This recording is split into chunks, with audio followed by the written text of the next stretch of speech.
it's slightly different than the case that it's frequently made.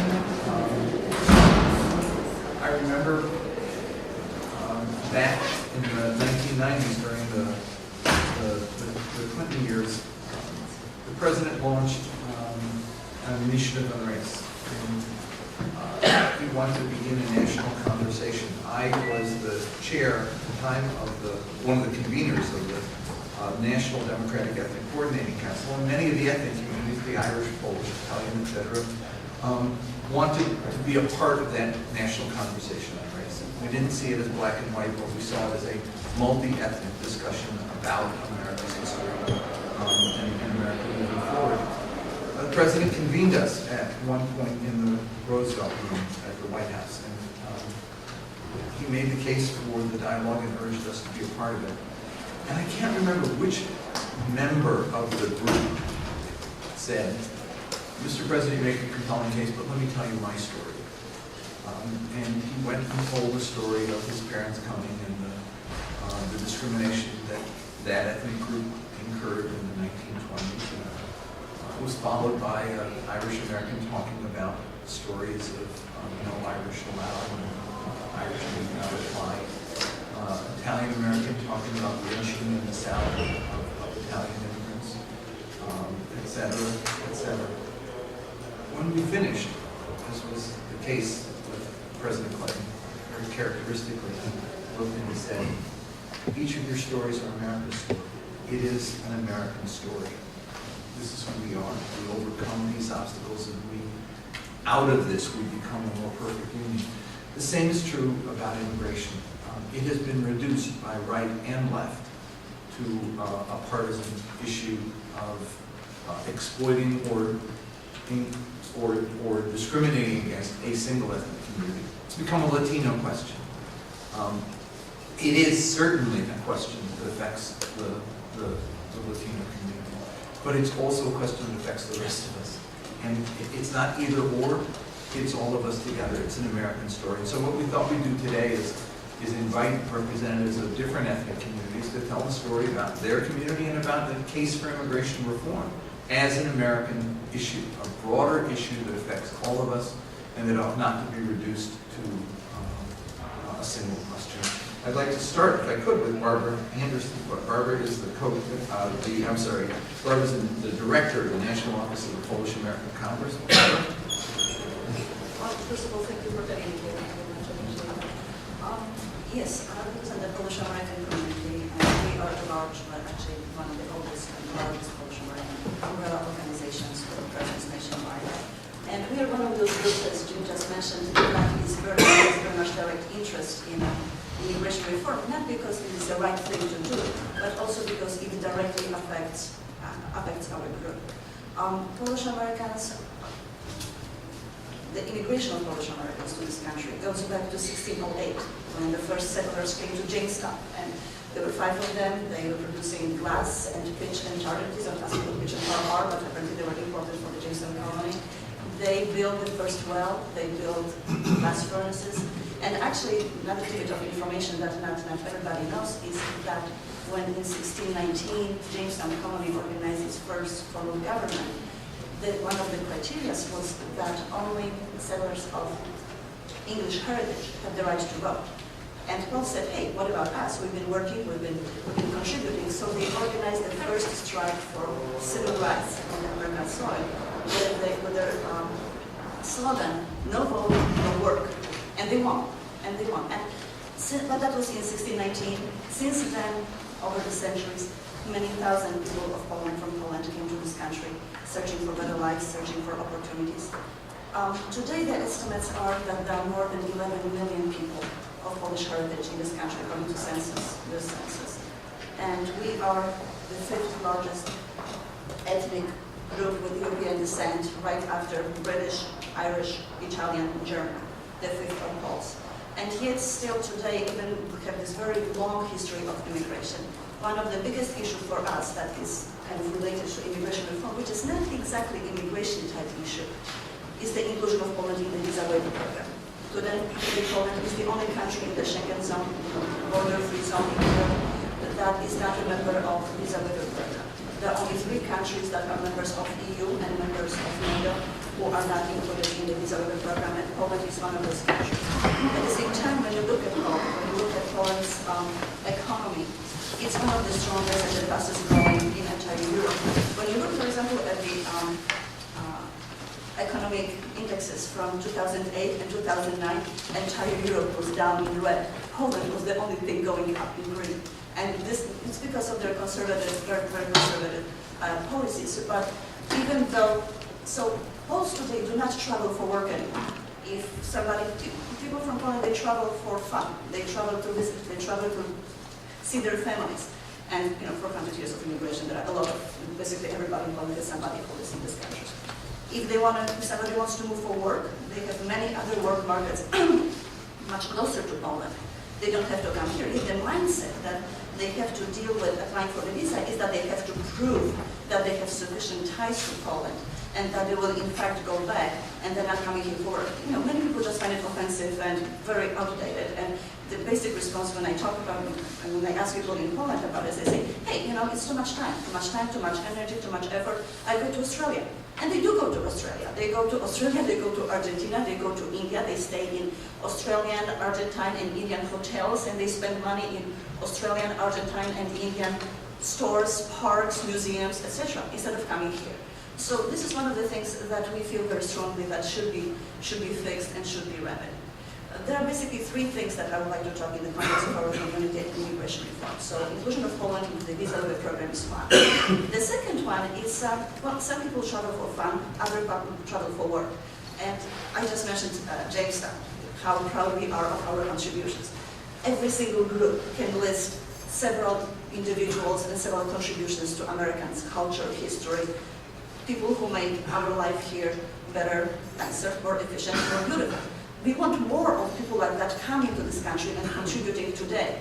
From the Polish American community, we often mention Kościuszko and Pulaski, 2 generals who helped in the Revolutionary War. And they would not be able to come here today if they wanted to, because of the visa regulations. So the whole concept of bringing people, the brightest, the most talented, those who can contribute the most, it should be fixed because we find that it's more difficult. It makes it more difficult to enable people and encourage them to come here. And of course, the issue of bringing families with them is another thing that is very closely related. And the third aspect I wanted to mention is we talk about, when people talk about immigration reform, talk about undocumented Poles. And yes, there are also undocumented people of Poland in this country. Nobody knows how many exactly there are. There are no statistics. The only number I was able to find was from the US Census Bureau from the community survey that estimated that there is 170,000 people who were non-US citizens at the time of the survey. But non-US citizens doesn't say what was their actual immigration status. So you may have students there, you will have somebody on work visas, you will have legal residents, but let's even looking very conservative, let's say 1/4 of them was undocumented. We are ended up with more than 40,000 people anyway. But for the Polish American Congress and for our community, it doesn't really matter how many people in fact are there. For us, as long as there are any, it is important for us to help them to give them some kind of vehicle to become fully contributing members of the society, as they have been in a way for several years up to this point. And one last point I would like to make, and on a personal note, when I think of immigration reform, I find it kind of a little bit bitter and ironic that when you think about the values and morality of the whole debate and the discussion, that the values that Americans often died for and fought to protect, in the context of immigration reform, they seem to be denied to others who are basically pushing for the same things. Things like freedom to decide one's own fate. Things like pursuit of happiness. We reserve these rights for Americans, but how about pursuit of happiness of other people? And there are other ones, transparency, the rule of law, fixing what doesn't work, to end up with simple compassion, allowing others to do treating others the way that we would like to be treated under similar circumstances. Thank you. Thank you. Next, I'm going to invite Alexander Chalupa. Ali Chalupa is the co-convener of the National Democratic Ethnic Coordinating Council and a founder of U.S. United for Ukraine Coalition. Ali? Thank you. Thank you for coming today. The name Chalupa sounds Hispanic, but it's actually Ukrainian. I'm first generation Ukrainian American. My parents were born in DP camps after my grandparents escaped Stalin, the famine that Stalin caused in Ukraine, where more than 7 million people died. And as you know, we're still having problems with Russia to this day. And we basically, I am the co-convener of the National Democratic Ethnic Coordinating Committee, which is an official group of the Democratic National Committee, and it represents pretty much every ethnic group, ranging from Sikhs to Albanians to Macedonians and Greeks, Armenians, Turks, Italians, Irish, and it's a mirror reflection of America today. And we basically voice the opinion of, while we have different views in terms of the homeland origin of our countries, we all have a common value of contributing to the United States and having a pride in our heritage, but also really being active politically and making a difference, whether it's for business owners to, which 28% of all new businesses in 2001 were started by immigrants, to political activists. And to give you an example, the Ukrainian crisis that's been happening, the Ukrainian American community here, which includes these business owners and everyone else, has formed together through different organizations, including the U.S. United for Ukraine Coalition, working closely with the State Department, White House, to provide information about what's going on through relatives and intimate context in Ukraine, helping the administration and members of Congress to advocate for what's going on in Ukraine, but also provide information and strengthening our foreign policy over there. We have basically, through that process, the Congress was able to address the crisis by Senate and the House uniting together within a matter of weeks to pass legislation that most thought would not happen for months. And there's a human rights crisis here that we have to address, and we have the ability to do so. So to dismiss Congress as not being functional when there's such recent evidence of things that work can get done as long as everyone unites together has been illustrated just with the Ukrainian crisis alone. And it's not a Democrat versus Republican issue. Even though I represent the Democratic National Committee in that capacity, even Sarah Palin in the last 24 hours said that she's leaving the Republican Party if they don't help immigration reform. So this is something that we can all unite for, and today is the time for us to do so. So I will pass it. Thank you. Next, I'm going to invite Billy Wallace. He's chairman of Chicago Council for Immigration Reform. And thanks for coming in from Chicago. Thanks, Jim. We were talking earlier, Jim and I, about the discrimination against mainly Hispanics, over this whole debate.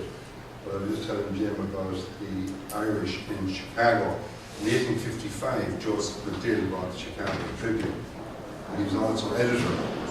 And he stated publicly that, he said, put strychnine in immigrants' food. Hang every Irishman from every lamppost in Chicago. So a few will survive, thank God. But it just shows you that, nothing changes really. You go back 150 years, and it's the same bigots that are still out there. And it's the same conversation actually, but different language, different colour of skin, different race of people. Thank you all for being here this morning. I kind of want to give you to show you kind of the long relationship between the United States and Ireland. We have 57 million Americans, or 12% of the population that claim Irish heritage.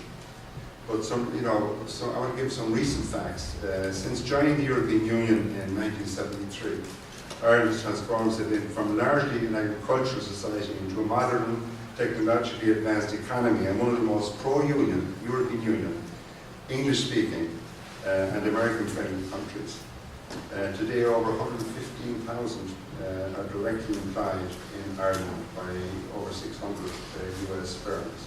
By the way, the population of Ireland, south of Ireland, is about 4.5 million, and the north of Ireland, part of Britain, is about 1.5. But collectively, US companies have put in over 200 billion in foreign direct investment in Ireland, and this represents 9% of all US investments in the European Union and 4.5% for Ireland.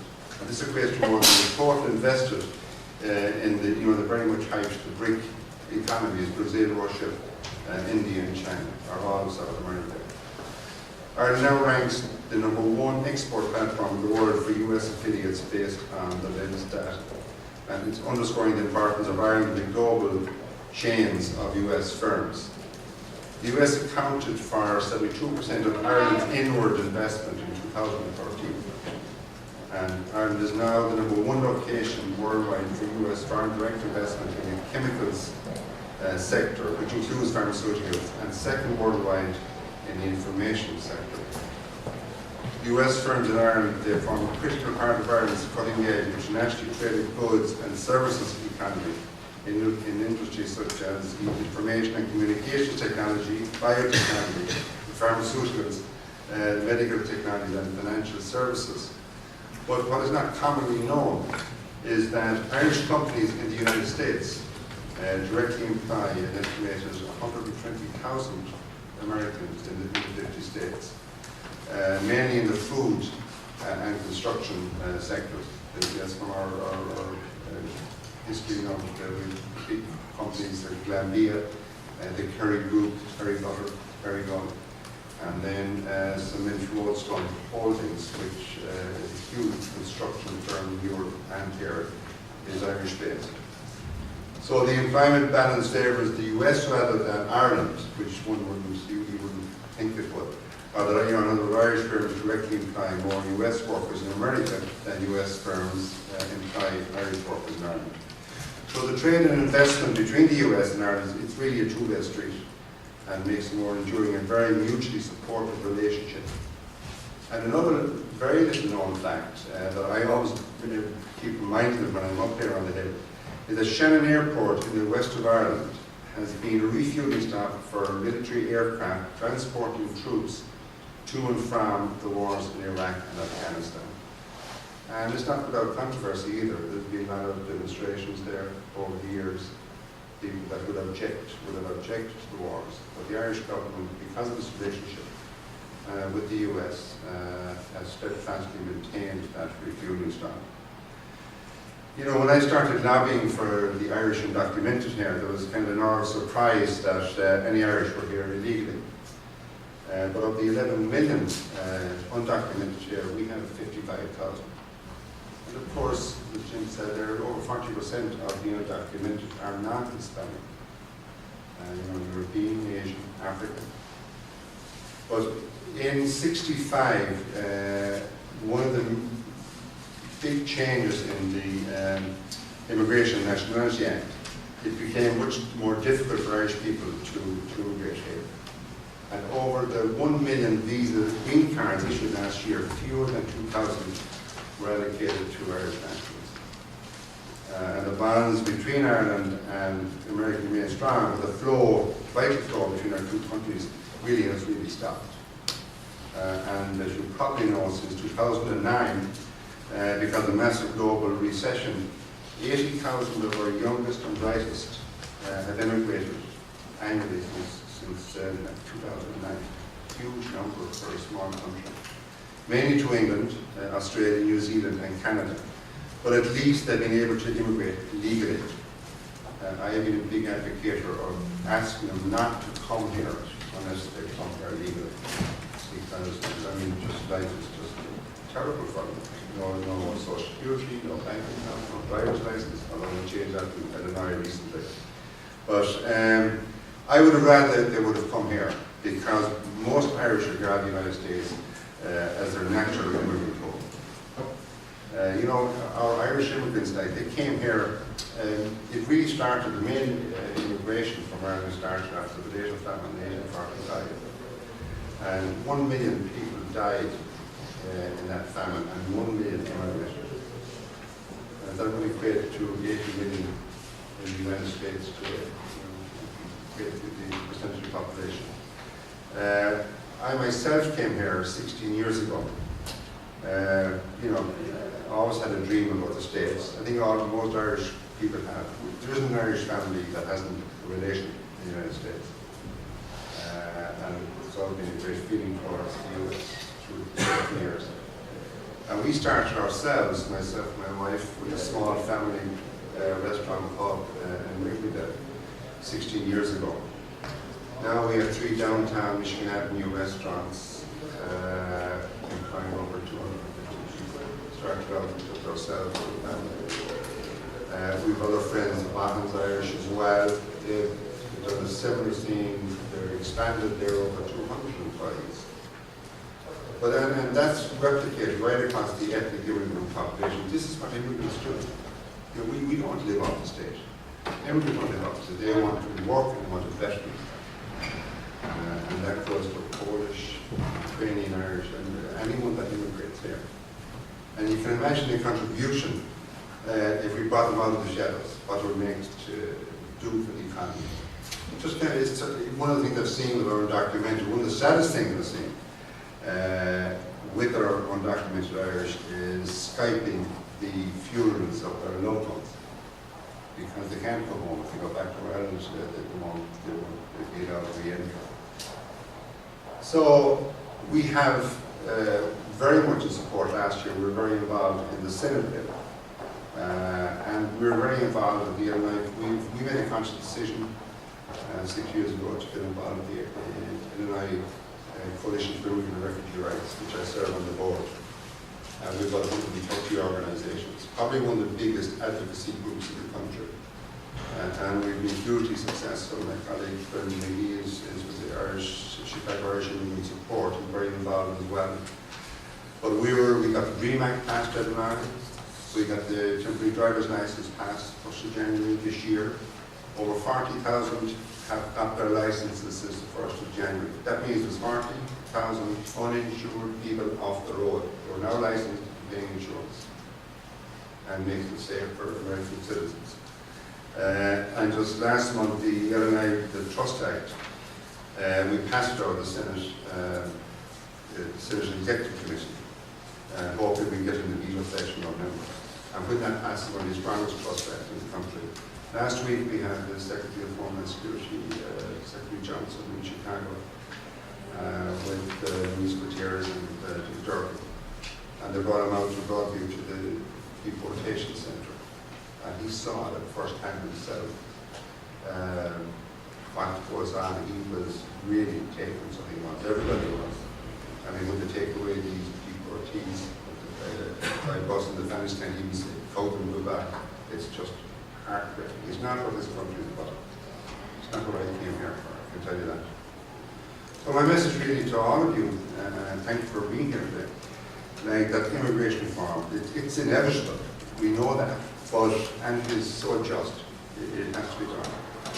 But we really can't lose sight of it. Unfortunately, we can't lose it last week. A lot of them now won't raise their heads. They're trying to recover again, not Republicans. I met with Congressman Kinzinger yesterday from Chicago. Now we have got 3 of the 6 Republicans whom I have come out publicly in Illinois. We're aiming in Illinois to get 100% of the congressional delegation in favour before the next couple of months. But we can't decide it because I don't think we just run for cover now because we can't or anything. The can't thing was not as seismic as it was made out to be with regards to immigration. But we have to keep at it and keep pushing Congress. We were our own Foreign Affairs Minister, Deputy Prime Minister is here today and tomorrow they're pushing for for the Irish, of course, for immigration reform. So that's kind of give you an idea of what goes on between the relationship between the US and Ireland. Thank you, Billy.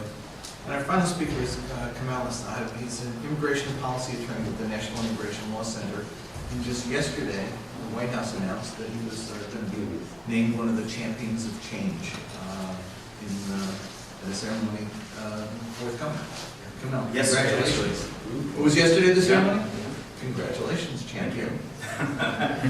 Thank you. Thank you for having me. And apologize for being late. I was going to blame it on the line outside, but I'm reminded of my first day in high school when I came in late. I blamed it on the train, and then my teacher yelled at me and said, "Trains are never late. People are late." So, not even going to go there. My role here is to do a couple things. One is to sort of unpack, we've heard this phrase, immigration reform, just unpack it a little bit. Like, what does it exactly mean? Comprehensive immigration reform. Why is it comprehensive?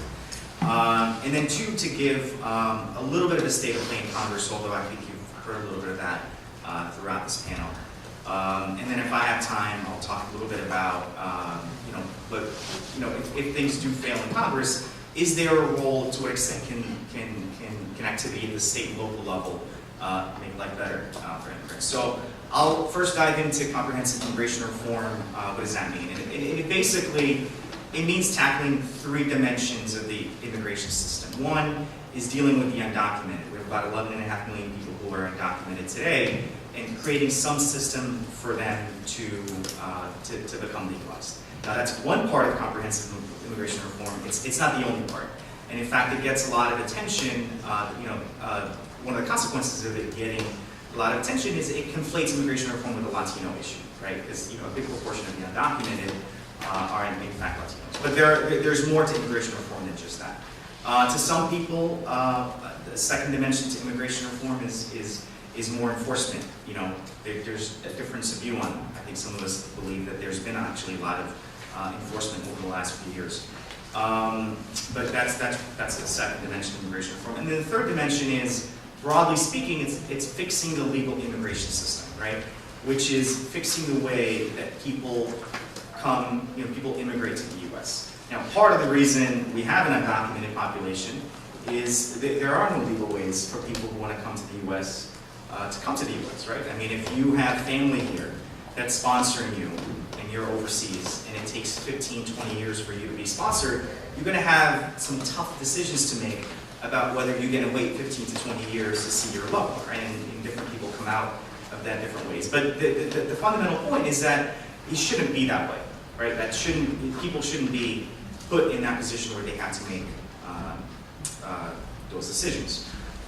So just a little bit more facts on that front. We have 4.3 million people who are waiting in family-based backlog. So these are people who have family members who are either U.S. citizens or lawful permanent residents who are sponsoring them to come to the United States. So there are 4.3 million people waiting in those backlogs.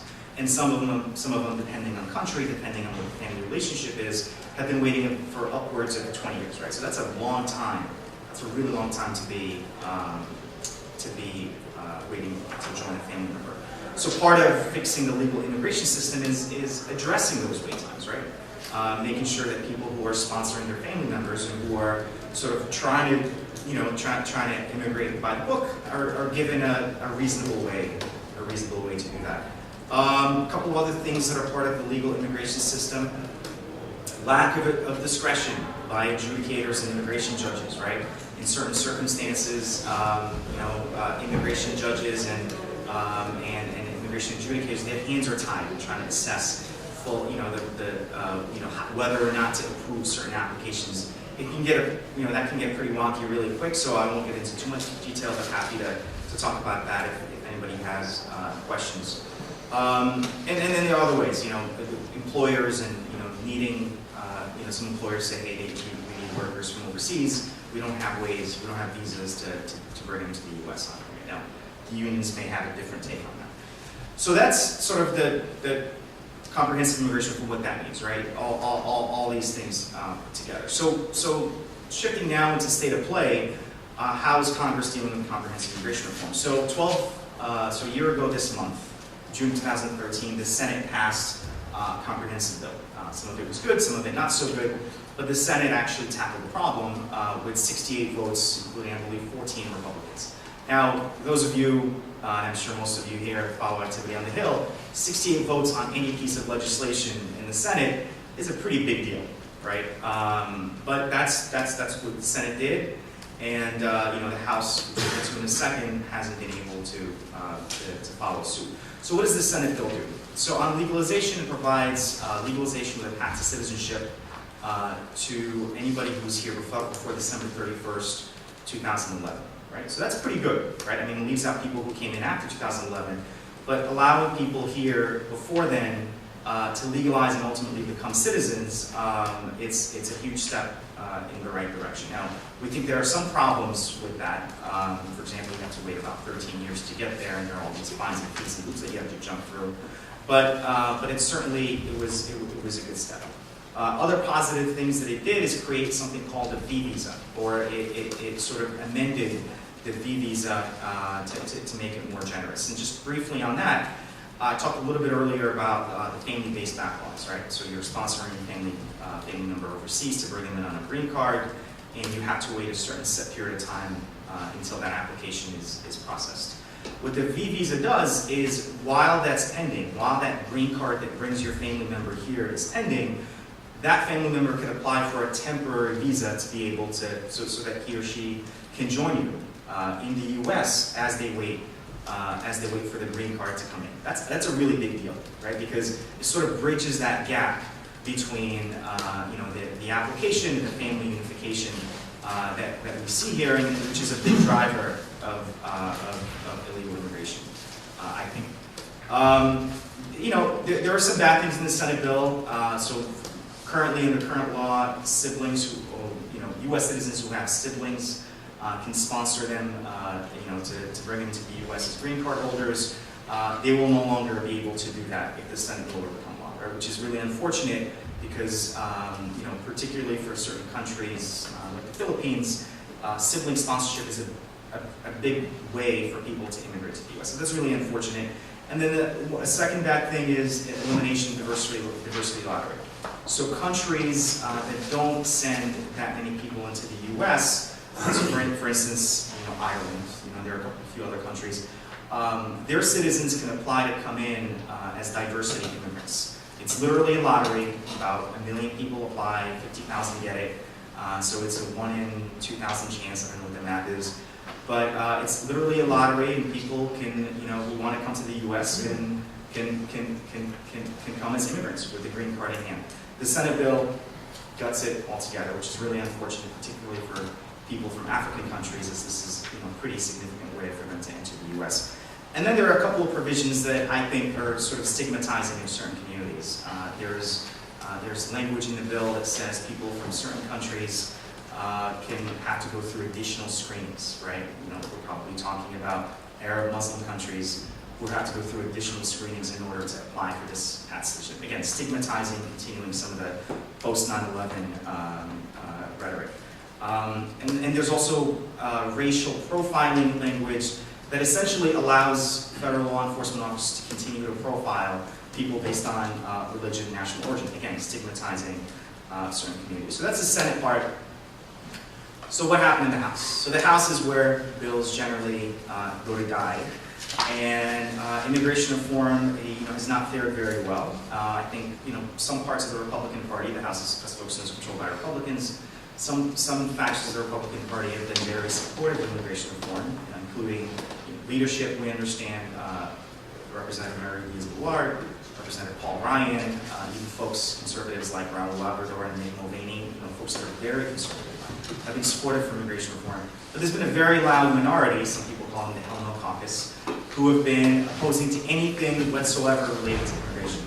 So that's sort of the dynamic that's been playing out. And now, as was mentioned earlier, Cantor's primary loss 2 weeks ago now, I think it's been, has not helped that dynamic. So right now where things are is Republican leadership is basically trying to put the pieces together, not just on immigration, but on everything. So the House Republican Caucus is having its leadership elections tomorrow, actually. Representative McCarthy from California is widely expected to come out on top as the new majority leader, and it's not clear whether he's going to move on any bills, let alone something as controversial as immigration, between now and the end of this session in January. So where is immigration reform headed this year? Big question mark. But I think there's consensus, folks, are generally not optimistic about where things are. So really quickly, if I may, if I can just shift gears to the state level. So as Congress has been trying to get its act together and not getting its act together on immigration, states have been doing some really great things in terms of integrating their immigrant populations. So let me just sort of rewind back to 2010. So 2010, the environment was very different at the state level. Arizona had just passed its infamous SB 1070, really trying to make it as difficult as possible for immigrants to live in the state. So a couple of things that it did is it made it illegal, so this is the state, right? Made it illegal for people without, day laborers, to seek work without work authorization. It required police to check papers of people they suspect to be undocumented. Really bad things that, made life difficult for the immigrant community in Arizona. A couple of states quickly followed suit, Georgia, South Carolina, Alabama, a couple of others, and passed similar laws. And this is 2010, 2011. So fast forward to 2013, and the dynamic has totally shifted. States have stopped passing laws similar to the Arizona law, and in fact have, so first of all, the implementation of the Arizona law and similar laws in other states have been essentially stopped, either through litigation or just voluntarily, because it's costly, it's duplicative, and it's been just literally bad for business. But what we've seen since 2013 is we've seen states going the other way. The pendulum has swung so far in the other direction that states have been passing laws allowing individuals, regardless of status, to apply for driver's licenses, laws allowing people, regardless of status, to get in-state tuition. And in some states and localities, these so-called trust acts that were referred earlier that disconnected the collaboration between immigration enforcement and police. So right now, where we are today is about 3 out of 4 states allow people, regardless of status, to get in-state tuition, right? Or let me say that differently. 3/4 of immigrants today live in states that allow people to get in-state tuition regardless of status. Think about that. 75% of the immigrant population has the benefit of in-state tuition. That's a pretty big deal. Half the immigrant population lives in a state where they can get a driver's license regardless of status. Also a big deal. And almost half of states live in a jurisdiction, or half of immigrants live in a jurisdiction that in some way have limited or disentangled their work with immigration enforcement. So I guess for those of you here who work with congressional offices, I think, while this immigration issue may be dormant at the federal level over the next few months, there may be opportunities for your bosses to lend their support to some of these state efforts, through op-eds, through letters, all of that, from folks of the stature of members of Congress, all of that could be really helpful to really, making a big difference towards integrating immigrants in their communities. Thank you. My family came here a little over 100 years ago, on my mother's side. And they settled in Hazleton, Pennsylvania. Hazleton was an extraordinarily diverse community. I loved going there as a kid. Every summer we spent there. There were dozens of different ethnic communities, mostly European. They'd come to work in the mines. It was coal country. The city had about 35,000 people when I was in the 50s and 60s. And steadily as coal dried up, so too did Hazleton. Went from 35,000 down to about 18,000 at its low point. Latinos began coming in from New York. And over the next decade or so, areas that had been abandoned gained life again. Houses that were boarded up now had tenants, and people were fixing up neighborhoods. And the downtown that had almost completely shut down and looked like a ghost town now had stores open, selling goods. The number of folks who come in to the community, about 8,000 or 9,000. and it became vibrant again. Hazleton passed an ordinance, not unlike the Arizona bill. My brother had been called in by the Chamber of Commerce to do a study of Hazleton, to do a study actually before the ordinance was passed.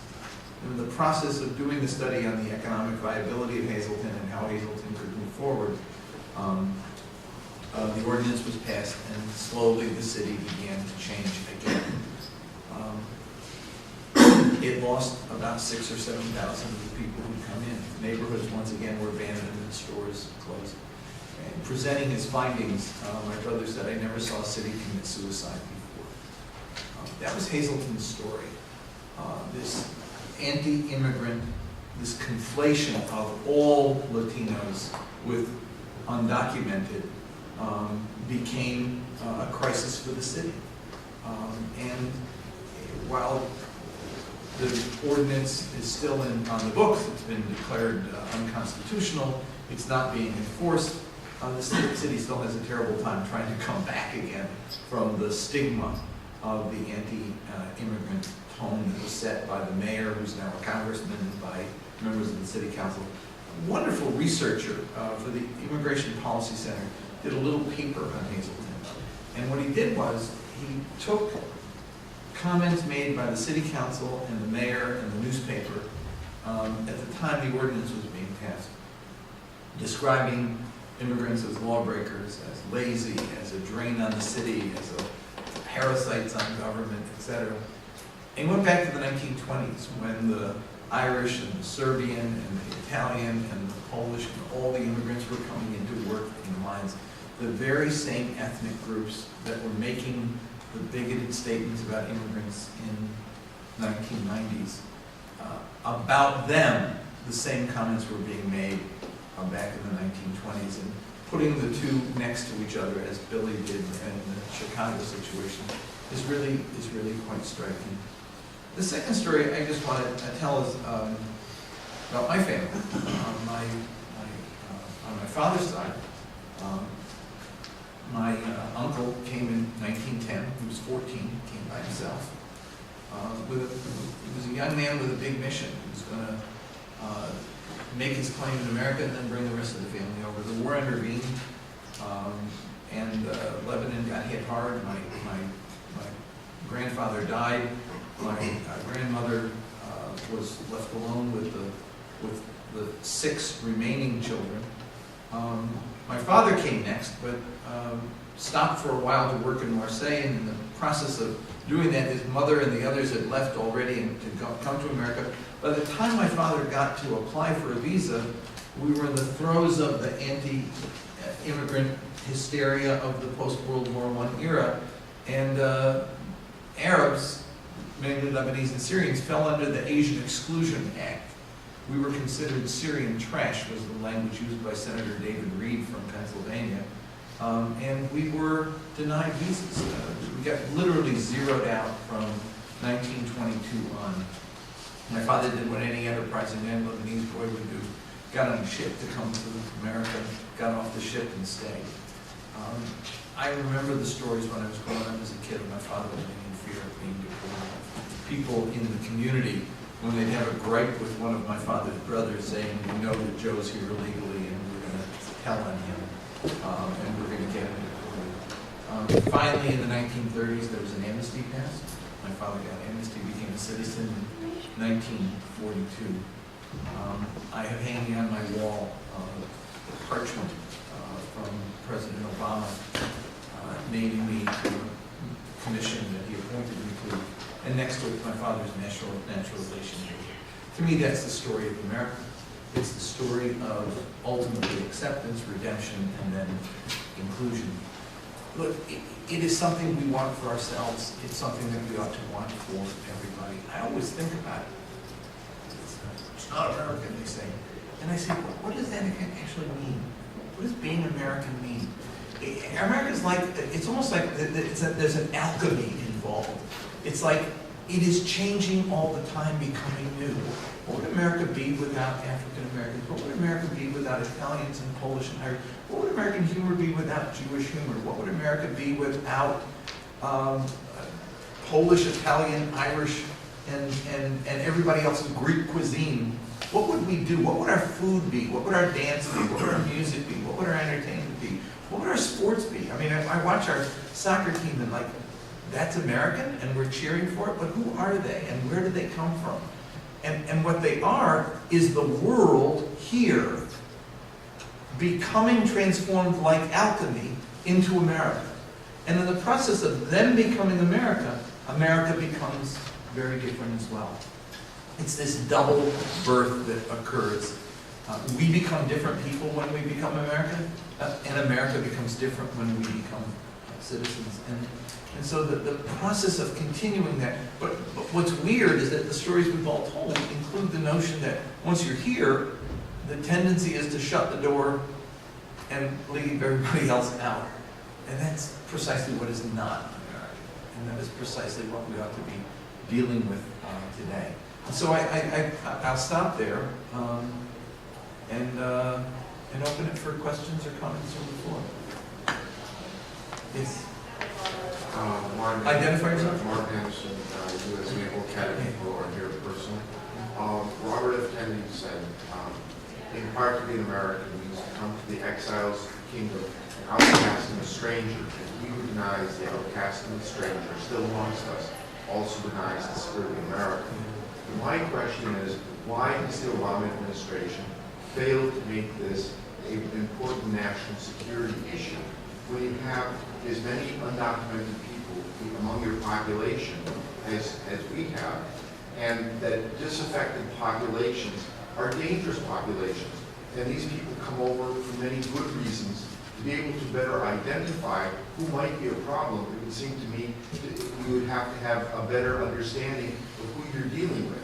When you have everybody in semi-clandestinity, it's much harder to empty the swamp, so to speak, where this kind of problem can arise. So it seems to be something much more proactive from a national security point of view needs to take place as a way of corralling these people who are using the kind of rhetoric they're doing. It's either racist or very ethnocentric. I would just say to defend the administration on this issue, I think that they've taken initiatives, but every executive order the president's issued has ultimately produced a backlash against them. And so the Bush administration had NSERS, the special registration. It was traumatic. It was that exactly, it was actually the opposite of what you're talking about. Rather than including them, it was discriminating against all of the Arab and Muslim folks who were here, legal and illegal, who come here in a 5-year period, and calling them in for registration, with the result that of the 160 or so thousand who actually registered, about 13,000 were ordered deported. The fear that spread throughout the community resulted in people just not showing up, not coming in. The program was implemented in a completely arbitrary manner, poorly executed in so many ways, so that if you had applied during the Clinton years for a change in status and you had your papers, in Virginia that was said, oh, you don't even have to come in. In another jurisdiction, you were told, I'm sorry, that's not enough, and you were ordered deported. It was completely arbitrary. The system was totally broken, and it showed up there. But the impact on the communities was quite intense. People went into hiding, double hiding, because of the fear of that. Now, the President Obama has changed that. I mean, by issuing the stay of deportation for young dreamers, I think he's opened the door to the possibility of inclusion. But it's a national security But issue. it's not something that Any cop will tell you the best way to be able to. I'm not going to argue with you about it. It is a national security issue, but the president can act alone only within certain guidelines, and he can't go further. And when he goes further, and even when he does what limited authority he does have, he gets. Kamal, do you want to comment on that? So there's been growing chorus to growing consensus that the president's got to do something, with regards to the undocumented population. He's got to do something to stop the separation of families. He's got to, for multiple reasons, for multiple economic reasons, you name it. Our view is, I think there are limits to what the president can do, but we think that, within those limits, he could do more. There are more things that he can do. So maybe he can't give a work permit to every single one of the 11 million who are undocumented, but, there is a space between, stopping the deportations of undocumented youth and the 11 million. There's a sweet spot there that the Obama administration can, where they could say, hey, look, we're not going to deport these people. We're not going to deport 11 million people. So why don't we create some stability here? Why don't we have some sort of registration program, something like deferred action, so that we can get the economic benefits along, all these other benefits that we've been talking about. Let me take you on the undocumented, on the deferred action. The numbers are fascinating. Billy mentioned the 40%, Barbara mentioned some of it. If you add the European numbers together, they come in very high up on the scale of the story of the undocumented and those who applied for deferred action is not just a Latino issue, it's a broader issue as well. You had something back?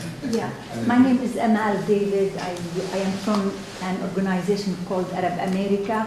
I had a great career in education, bilingual education, but I am very concerned what kind of impact we can make on education, because I have been in many schools where other languages are not encouraged. In fact, our children, new immigrants, were discouraged and yelled at for using Arabic or Spanish or Indian language. And these students grow up, and then we tell them when they are young, integrate, and then when they are 18, 19, 20, oh, where is your Arabic language? Where is your Farsi language? We need you to go to the world and improve our reputation or coordinate communication. So if we need to build a better America and stay number one in the world we try to be, then there is contradiction here. Sure. Anybody want to look at that? I can just tell you that the situation is certainly better today than it was when I was growing up, where you were not only discouraged, but you were scorned if you had an accent or spoke a foreign language. And it was weird because the schools were filled with immigrants. But we were living under the throes of kind of the Leave It to Beaver, father knows best image of the ideal being this sort of amorphous, white, everyone sort of melted into this look of being the perfect American family. That's all broken down and changed, and quite dramatically, and I think for the good. People are proud of their ethnicity, and young kids do feel a sense of pride for claiming their heritage. The educational system is lagging behind. Language study is not where it needs to be to take advantage of the asset we have of being a diverse, ethnically rich country. But it certainly, I think, is better, and there's a growing realization that we need these skills to a greater extent than we've needed them in the past. If we're going to be part of the world, we ought to be able to engage with the world more effectively. I think you're right. Yeah. May I add something? Yeah, sure. Well, as I mentioned, every group can list its contributions and all the great things that our people did, but also every single group can list all the discrimination and all the adversity that we face. And I think, of course, it varies from between different groups, but I think this is the ethnic organizations and ethnic communities that should take leadership in that and take full charge and full sense of responsibility of educating not only their own community members, but also the larger population at large, because if we don't do it, who will? So in some cases, governments assess, for example, like with Poland has a very strong support to this kind of, to teaching language, to sustaining culture, to sustaining Polish media worldwide, but some other countries, they don't. Then again, who is going to do that? And for us, this is the charge of the community to take the leadership. Yes, Olga Glenvich with the Advisory Council for Rising Immigrants Movement. Mr. Hassan, you had mentioned that the comprehensive reform bill has a few problems, and one of the problems is that sponsoring siblings to come over to the United States would be taken out. Is there any kind of a substitute for that within the bill or just in general? There isn't, so the bill really reconfigures the composition of who comes here. So right now, I think about 2/3 of people who immigrate to the U.S. via green cards come through the family-based system. Most of the rest of the third come through employment sponsorship, and then there are other kind of miscellaneous, categories, diversity lottery program, etc. So what the bill does is it kind of really shifts the numbers around to make it more heavy on the employment side. So yes, there's increasing, there's a growth in ways to come here through non-family sponsorship, right, through employers and so on, but there really isn't a substitute on the family side. In fact, there's another way that they cut the family-based system. So married adults, children of U.S. citizens are not going to be able to come into the U.S. if they're over the age of 31, for example. So it does a lot of shifting things around. One thing that it introduces, a new concept that it introduces, is a point-based system. And I forget the number of green cards that it allocates to that, but for I think the first time, it creates a point-based system for immigrating to the U.S., very much like Canada's and Australia's. And family relationships are a way to get points. They're not a big way to get points. The big way to get points is through PhDs, high advanced degrees and so on, language skills and so on. But anyway, so the short answer to your question is, it makes up for it in certain ways, but not in the family context. Whoever be from my Hill. I just wanted to ask a simple question. What was the title of the Senate bill? I forget what the title was. Bill number is S744. Thank you. My name is Gabrielle Williams, and I'm with CASH, which is an inclusive advocacy group for those with disabilities, especially severe disabilities. And so one question that I don't know if it's been framed to you before, but one thing that unites, I think, all cultures and ethnicities is that you have people who are immigrating who have disabilities, whether that be physical, cognitive, mental. And how they come over here, I think there's a lot of labor mobility that's denied them because of access to get here, being able to defend themselves in the citizenship test or to get a green card. But a lot of families have kids, relatives with people with disabilities in many aspects. And so being able to help those families get people in with disabilities have rights here, even if they aren't citizens, that follows. And so your organizations help get them that access. Have you really discussed this with immigration, laws and policies and how you're addressing it? I think the administration is sort of trying. A lot of people who are detained sometimes do have mental disability, cognitive disabilities. And so how that's being addressed. Thanks. Can you start on the state level? Has that been addressed in the Illinois bills at all? No, I don't think so. No, we haven't. Come out in the Senate bill and the House? Yeah, so one of the unfortunate things about the Senate bill and really the immigration system in general is the way that it denies safety net support to people who are immigrants. So I wish I had the chart with me, but we have a chart that kind of shows all the various support programs. So Medicaid, food stamps, you name it, and then we have sort of the eligibility based on immigration status. And that chart is basically a lot of red, a lot of X's. Immigrants are eligible for virtually nothing in terms of economic supports or really anything. This includes people who are legal immigrants and have green cards. Most benefits kick in after you have a green card for 5 years.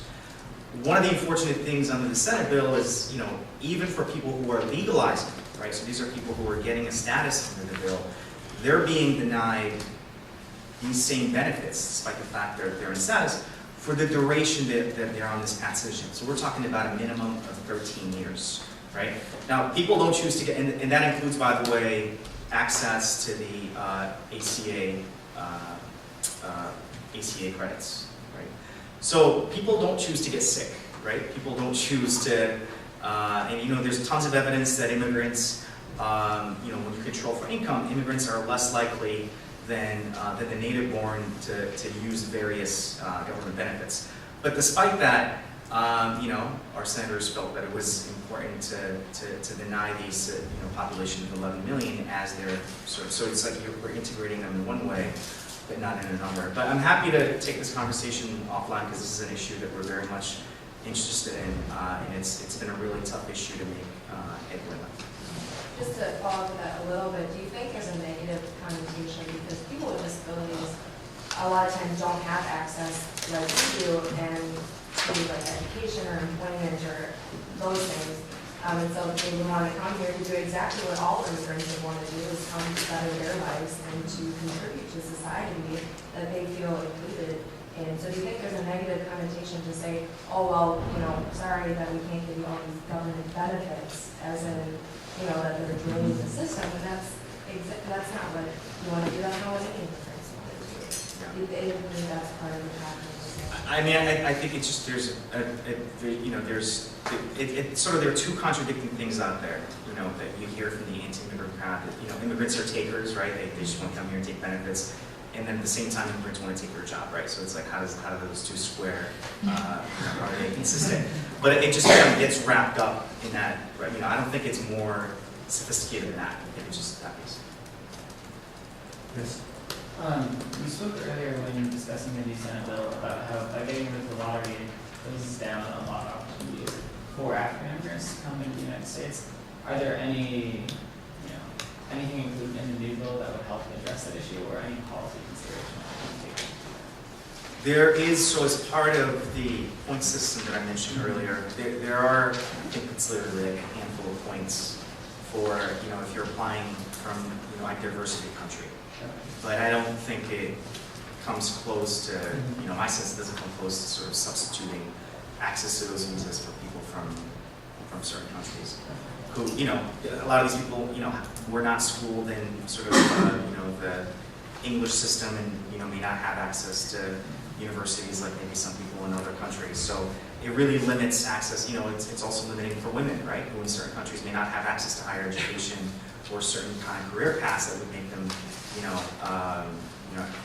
really eligible for the point system. So it kind of, it really, the change that the Senate bill does in the future immigration system is it really tilts it way more towards sort of higher educated, more highly educated, English-speaking, high-tech sectors, etc. Just on the diversity, in Ireland last year we only got less than 100 diversity, the lottery visas. So it's really, there's nothing coming out of it for Ireland. Back in the 1990s, I remember having a conversation with President Clinton about the absence of Arab Americans working in the White House and the need to hire more. And he said, I'll take it seriously and talk about it more, whatever. We went downstairs, we had a reception in the East Room, and one of the wait staff came up to me, tapped me on the shoulder, and spoke to me in Arabic, saying hello. And I see you all the time on television. I'm from Tunisia. And I said, oh, that's nice, great, thank you. And he said, let me introduce you to a couple of the other brothers who are here. And one was Moroccan, and the other was Algerian, and they were working also as wait staff in the White House. So the president came down a little later, and I said, Mr. President, you do have Arab working in the White House. And then there were the three wait staff. But the issue was that we never had North African immigration. I know you're from Morocco, but there really were very, very few. They were underserved communities, and until the lottery system opened it up, largely because they would go to France. It was French speaking, and that's where they'd go. But it was fascinating to me to watch over the next 20 years that have passed since then, how the guys from North Africa who were the valets now own the restaurants, or the guys who were the waiters now are the owners, or the guys who were the drivers now own the limo company. It's really been an extraordinary success story, just like every other ethnic community. The North African Arab community have kind of gone up the economic ladder. the Yemenis who came in the 1970s and were the second largest group of farm workers in California, now own 3,000 small businesses in California. They've just sort of grown up as, you know, their kids now form the Yemeni Young Professional Association. They're lawyers, doctors, engineers, and the like. It's on intelligence. It's an amazing opportunity, and they take advantage of it, and they do quite well with it. Any other questions? Yes. Hi, my name is Vivian Sai. I'm from Congressman Jimmy Chu's office. I was just wondering if you could address a little bit about the economic benefit and cost of immigration reform. Billy? You, that part of your paper? Well, exactly, you know, just what you said there, Jim, as well. I've noticed, I'm there, I'm 16 years in Chicago, and Jim said, when you see the young Irish that came out, most of them would be in the construction business. Most of them now have their own companies, construction companies. But I think it's reflected right through all of the immigrants. They really want to better themselves. You know, they basically come from poverty, a lot of them. And as I said before, it's not a drain on the state they're here. They want to make it. They want to be legal. That's the most important thing. I think we see huge influx. I mean, the figures are there. You might have the figures for the economic benefits of bringing the 11 million out of the shelter. I think it's going to be a phenomenal change in the economy of this country. And the transformation of Hazleton in a decade, from Latino immigrants who came into the community and rebuilt it, and then when the legislation passed, left because of the fear of being tormented by legal authorities and by being discriminated against. I think it's very hard to measure the benefit because it's so broad. For instance, when my parents came here when they're 5 years old, Ellis Island, no money in their pockets. Their parents cleaned hotel rooms, did work for the post office. And like today, my father's the president of GW Research, and through his career, he's brought in millions of dollars in terms of establishing programs for brain research and cancer research. And you know, my mother, she passed laws in California and ran traffic safety programs that employed dozens of people. So you have this like widespread, several generations of economic benefit that needs to be taken into account. And so sometimes it's hard to measure, but it doesn't mean it's not there. And immigrants really do contribute to a lot of it. Like you said earlier, 28% of businesses that were started, showed in 2011, were started by immigrants. You know they have open enrollment? Back in the 90s, I used to propose that we have open immigration. Just let everybody come. But the third generation, they become slugs. Send them home. Send them back. Teach them what it means to work hard like their parents and their grandparents worked. And the fact is that talk to cab drivers. Just next time you get in a cab, when you're leaving here, speak to the cab driver. You will find an extraordinarily gifted man who you usually look at as just an object, he's the driver, just shut up, stop talking on the phone and be quiet, because I've got to talk on the phone because I'm really important. Ask him where he's from. Ask him what he does. Ask him what he did, where he came from. And what you'll find is usually this amazing person who was an engineer or a lawyer or a doctor, but he came to America because he wanted to have a chance to be free and give his children a chance to grow up in a different environment. And they are usually working 2 or 3 jobs.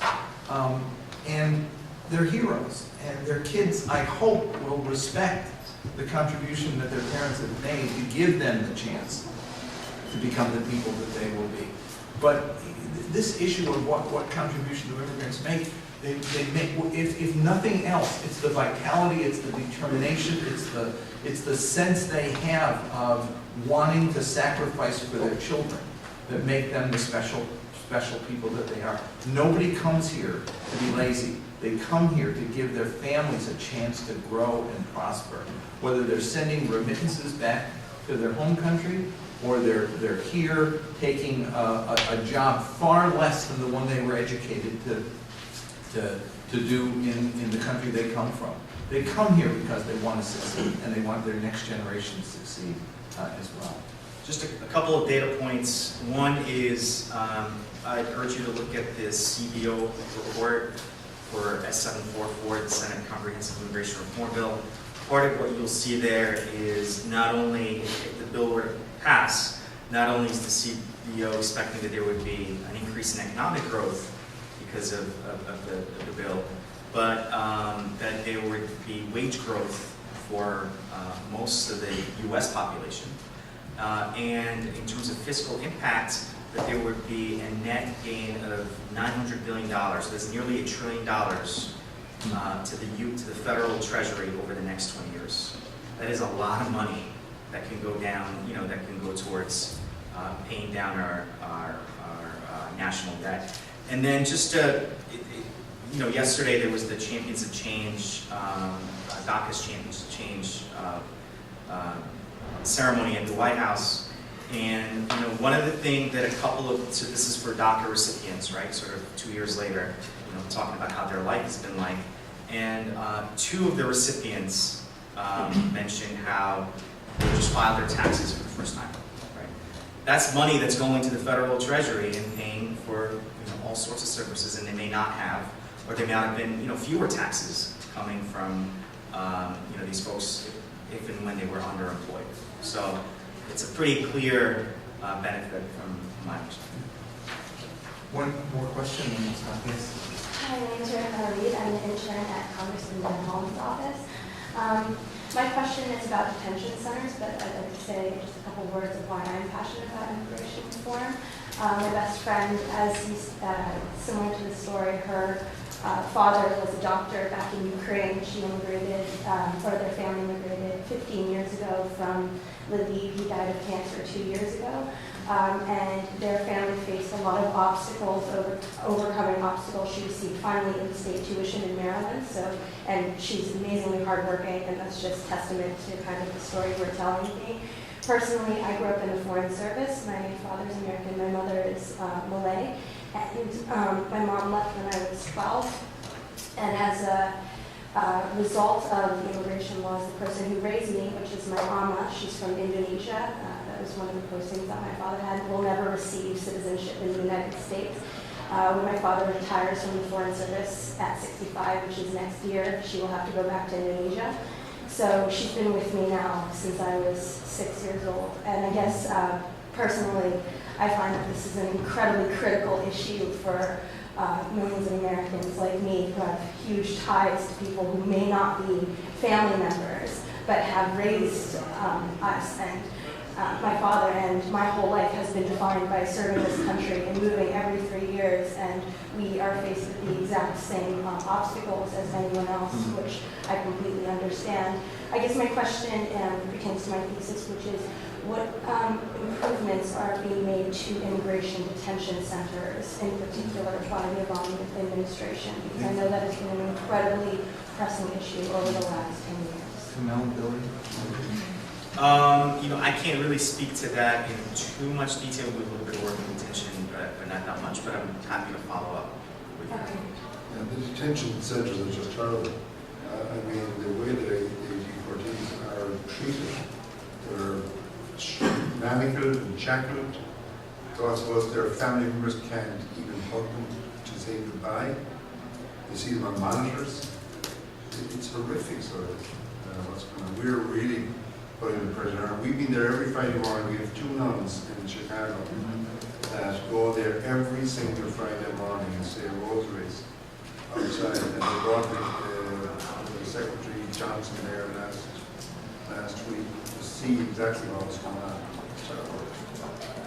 One of the men being deported that Secretary Johnson met, 51 years old, has a son who's a Chicago police officer, another son who's in the U.S. military, and an 81-year-old mother living in the States. He had committed a juvenile offense at 17, and finally the system caught up with him, and he's being deported. And his mother was out in the waiting room sobbing because she couldn't see him. They've been in the country for almost 40 years. he's being deported because of something he did when he was 17 or 18 years old. I mean, it defies logic on any stretch of the imagination. There's no way to justify this behavior. But that's what Post ISIS in Iraq and Syria is going to make this even get worse unless there's a positive national security argument that it can be made in favor of immigration. But it needs made, any cop on the beat can tell you that it's better to have a lot of access to a community than not having any access at all. right, right. You know, one of the other things that we find in Chicago as well is domestic violence. Domestic violence for women is not being reported. People with their undocumented Hispanics because they're afraid if they report it, that they'll be deported. The victim will be deported. It's crazy. I remember meeting Attorney General Ashcroft after 9/11, and that was the issue I raised with him, was the number of people who were getting death threats or people who were actually being victimized by hate crimes. And I said, we've got this problem, and some of these folks are here and they're undocumented. What can we do? I said, they get a death threat and they want to report it, but they're afraid to report it for fear they get deported. Could we establish a wall like they do with drugs and rape and stuff like that? You know, where if you call and you've been victim of sexual crime and they find drugs in your place, they can't arrest you for that because the crime you call to report is the one that trumps. And he spun around on me and he said, "You want me to excuse lawbreakers?" And I said, "No, I want you to defend people who are victims of law," but they never would act on that. They never would act on that. So, anyway, thank you all so much. And if you want to get in touch with any of our folks or us, please feel free to follow up. And hopefully we can see some movement in the next couple of months. Thank you.